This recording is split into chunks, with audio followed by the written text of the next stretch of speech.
If you are a regular viewer of this show, what I am about to tell you will not surprise you in the slightest. CNN is pulling the plug on millions of dollars for their CNN Plus streaming service.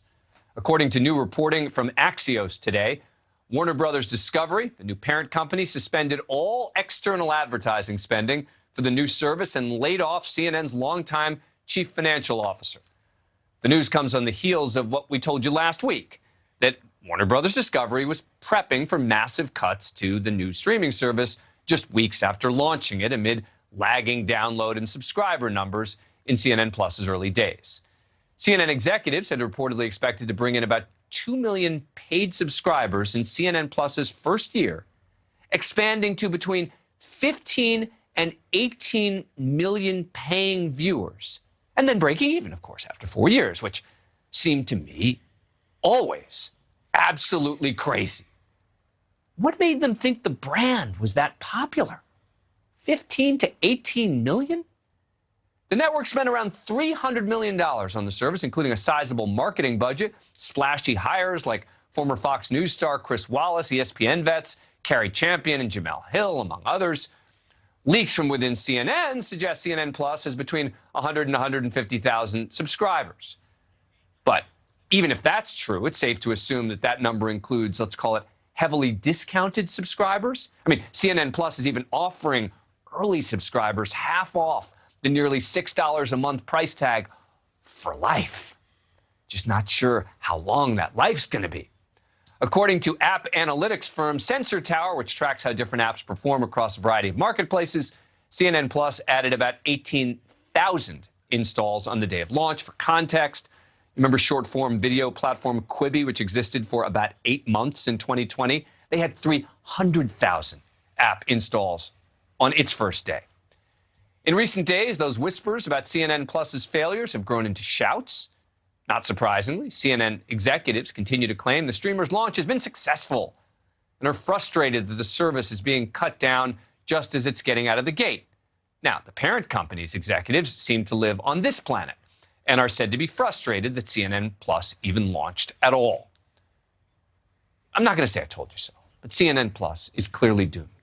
The only question is how much longer and in what form it manages to survive. Let's bring in Colby Hall, founding editor at Mediaite.com, which I founded. He's also a NewsNation contributor. You know, are the folks at CNN still delusional about the potential for CNN Plus?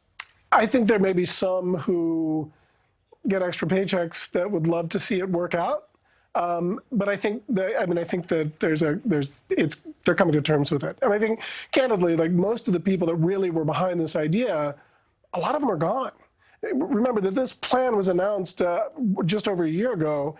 The executives that were in place, Jason Kilar, who was the head of Warner Brothers, Joe Zucker and Alison Gollust, they're not there anymore. And so, yeah, it's hard to imagine in its current iteration, CNN Plus. Well, now the brand may still exist in a tiny amount, but as it currently exists, it's not long for this world. Yeah, so I was going to ask you, so what happens to it now? What do they do with it? Do they combine it with CNN and eventually it just becomes the CNN streaming service where you basically get to see the same stuff you see on CNN? You don't get to see the leather jackets and the casual sort of, the casual folks. The hipster leather jacket people. No. Yeah. I think CNN's a great brand, and the news will eventually stream somehow.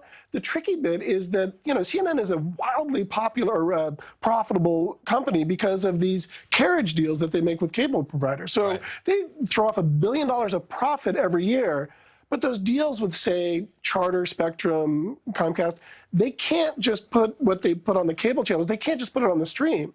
So that's why they went with this lifestyle stuff, the book clubs, and the parent guidance stuff, none of which and people don't really want to tune into. So, it'll be very interesting to see how that all works out.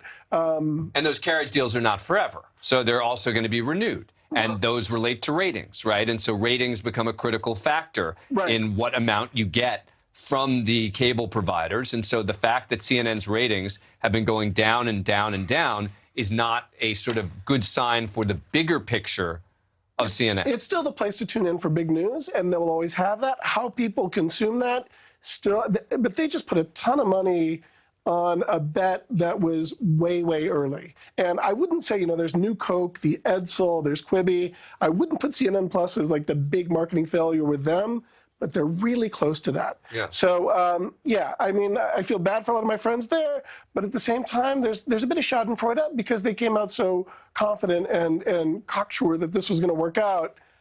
People tune into CNN for news, not for lifestyle stuff. Yeah. All right. We shall see. I'm guessing that we're still going to hear from them about how great it's going, et cetera.